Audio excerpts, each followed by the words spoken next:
My comics are basically about my life. The Restaurateur is autobiographical. I'm in this situation now where I have my work being my life and my life being my work. It reports on pretty much material that I get, right? It's day-to-day living. Waking up, that's material. It's a new day, it's a new page. If I want to do comic books, I want to do stories about this place because I want to do like the alternative stuff that I was talking about, but in a Singaporean context, about growing up, about life here. So it would be absolutely pretentious to do that story, living in New York City, and trying to write a story about Singapore. I'm like, no, I have to fly back, I have to live here, I have to be part of the ecosystem.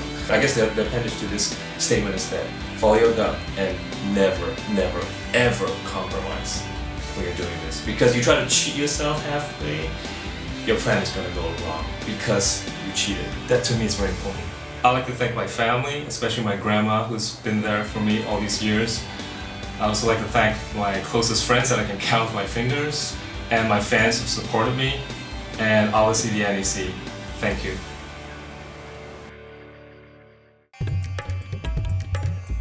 The passion for tabla, I think, it started from my childhood when I was 4.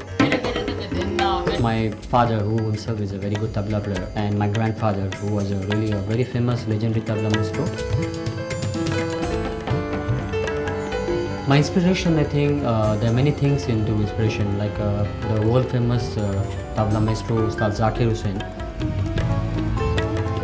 As an artist, I would like to actually cross all the borders. As an Indian musician, I would like to also do experiments that I can blend all these different things together with different cultures.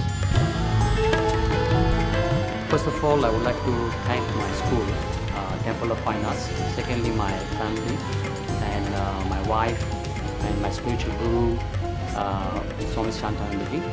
And finally, I would also like to thank National Arts Council who has made this possible for me. Thank you very much.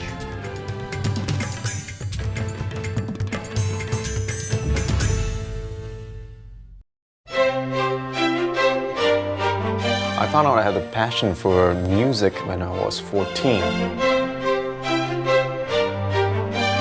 Well, I get my inspiration from all my fellow musicians, from everyone that I work with. I try to remain as true to the composer's intentions as possible.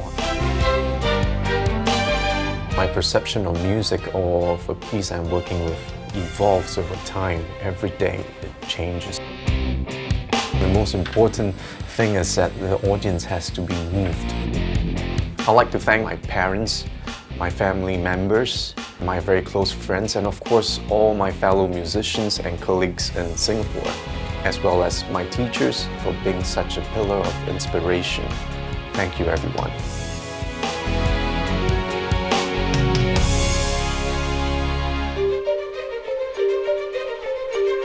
I am inspired by natural light. I like my work to touch people, both in the sense of being moved as well as having a physiological impact. To a certain extent, light is like a religion to me. It's a faith and an anchor in my work as well as my life. To me, it's like an extension of my body, especially when I sometimes play live in the show. There are 3 key terms that I would use to define my work, and they are touch, breath, and space. I'd like to thank the person who nominated me, Mr. Yo Shao An, who is a senior figure to me in the field of lighting design. I'd like to thank NEC as well for this gesture of acknowledgement. And last but not least, I'd like to thank my parents for everything they've given me in life. Thank you.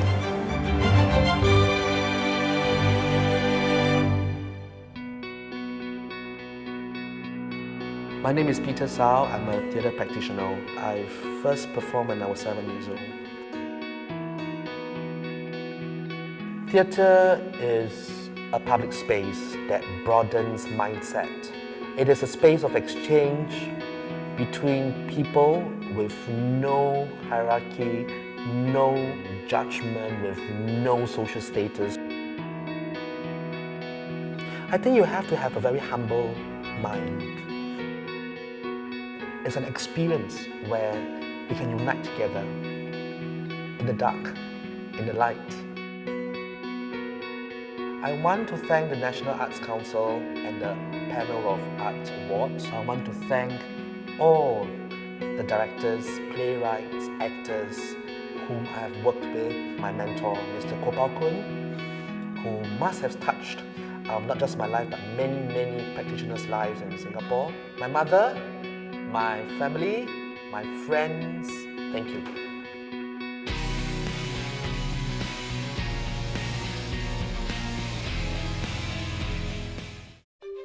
Just get inspiration from seeing other works of art or reading books or watching films or listening to music.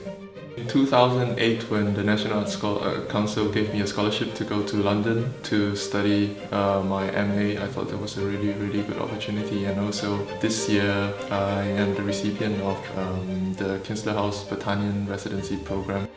When the Singapore Arts Festival commissioned me to make a work, I made a really big and ambitious work, and I think this has helped me grow as an artist. I think as long as people can connect with it in any way and find it meaningful, whether it makes them laugh or cry or whether it comforts or challenges them, I think I would be very happy. I would like to thank the following people: Lin Xin Yi for nominating me, my friends and mentors, and my parents who have been very supportive. Thank you very much.